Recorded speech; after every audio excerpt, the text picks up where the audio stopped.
Hey, you, guess what? I have merch. Go to CarnivorousChef.com to check it out. The Meaty Friend t-shirt and trucker cap are available right now. If you purchase one, tag me on Instagram. I'd love to repost it. Hey there, my meaty friends. This is Reed, aka Carnivore Chef, aka Leftover Ollie. Leftovers? Who wants them? I usually don't, but after being in restaurants for so long, I have good times with leftovers. I like to see where I can take the thing that nobody wants and try to make it into something delicious. Now, admittedly, I made these corned beef burn-ins with fresh corned beef, but that's not to say that you have to use leftover meat. I just know St. Patrick's Day just happened and you may find yourself with a little bit of excess meat. If that's the case, you could skip to and get started from there. But for the rest of you, here's a recap on how to make corned beef. To start off, we're going to need a brined corned beef brisket. Maybe one day I'll show you how to do this yourself, but for now, hit the grocery section like I did. This is a 3-pound point-cut brisket in brine. Drain the excess brine and remove it from the package, ensuring to save the packet of spices. Place this into an oven-safe pot or hotel pan and dump the contents of your packets.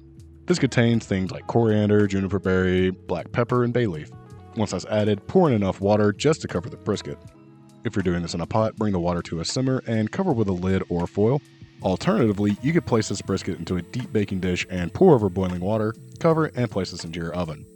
No matter what you pick, place this into your oven at 350 degrees Fahrenheit or 170 degrees Celsius for 1 hour per pound of brisket.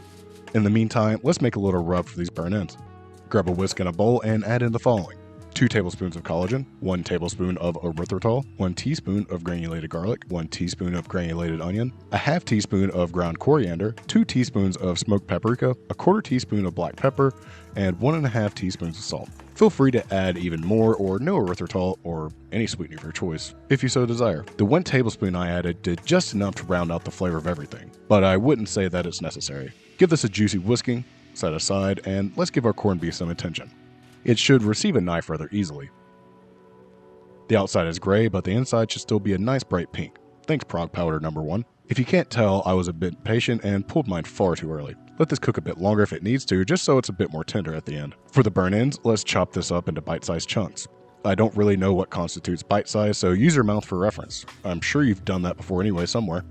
Once cubed up, add to a bowl and coat liberally with your dry rub. This dry rub will work really well anywhere, as you'll see soon. Coat thoroughly until all of the rub is used up.